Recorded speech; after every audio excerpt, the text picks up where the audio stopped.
Hello guys.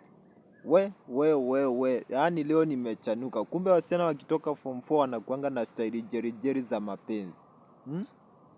Nikuonyeshe nimeenda nimepatana na kamoja kalikuwa kamefanya mtihani last year. Tukandate hata tumendate just for 3 days. Sasa kananiambia tumekaa sana eti tuende kwa kitanda jo. Nikajiuliza jo. Kametoka shule kaka, hika kichwa kalikuwa kanapatanisha chemistry jo na vyenye inakuanga ma molecules kuchanganisha ma chemicals, ma sulfuric acid. Yaani tukadate kakaniambia after 3 days kakaniambia bana. Kanipeleke site jo. Ayayayayaya. Warembo siku hizi hawa.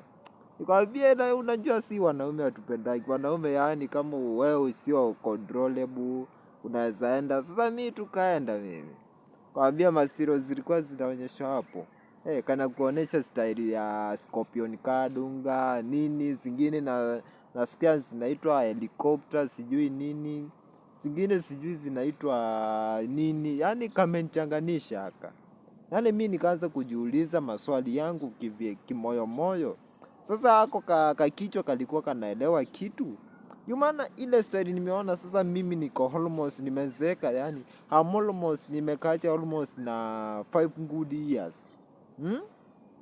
Alikwambia zile mastari kananyosha yani zile maneno kanarusha yani kwambie ya kama ni kuchanuka ni hivyo haki ya Mungu mimi it will take time for me to marry.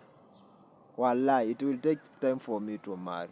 Maana sasa kama kamutu kako hapo kamutu ndo kamemfikisha miaka 18. Na bado kamewaka kama supu ya sijui nyanyama imewekwa pilipili. Nikwambie yani haki ya Mungu mimi nimefanya dua yawa. Hivi karibuni kamemaliza mtihani na vyenye kamewaka yani. Haki ya Mungu nikwambie kama kunasa ni kunasa wengine washakuwa wananaswa. Lakini haulistahimili tu. Nitastahimili sasa mimi nitafanyaje? Yaani ukiwa na mtu sasa yeye ndo ako young than you na anakuonyesha mastiri deadly kama hizo.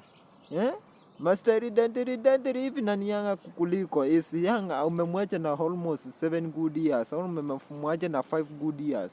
Na mastiri ndo anakufunza yeye ndo mode. Yeye ndo mode katika hii part nikwambie jo. Ya Mungu mimi na feel nimechanganikiwa maze. Na feel nimechanganikiwa. Na sasa ile sababu mimi na dua, sijui kama kalikuanga na cheti. Sasa mambo iende ichemke. Sijui kama kalikuwa kameuma na ID. Sijui kama kalikuanga na ID yawa. Maana sasa mambo iende ichemke nikamatwe na nini niekelewe pale ndani nianze kula raw cabbage. Ya Mungu mimi sijui. Lakini naomba Mungu tu mambo ikuwe inifuate. Maana sasa mambo ikuwa hivyo, hiyo nayo imekuwa gari. Maana lakini hata mimi nashukushuku. Huo kama mtu ni kama kamzee. Maana I don't think sasa kama mtu ndo kamemaliza mtihani na vile kamewaka kama supu ambayo imetiliwa pilipili jo. Kanafanya kukufunza. Yaani kaa hivi hii ndo inakuanga mzuri. Pinduka hivi, enda hivi, hii ndo iko mzuri, hiyo haileti shangwe, hiyo sio kuleta shangwe. Pinduka hivi. Nikwambie mazee, mimi nimefanya dua mazee. Lakini kama life ndo hiyo, the generation that you are creating nowadays, haki ya Mungu mtakaonea yaani you will come to pass it. Ile msali, yaani wale watoto wako siku hizi. Mazee, itabidi mchanuke. Lakini ni maisha mimi nasemaje? Maisha tu, maisha.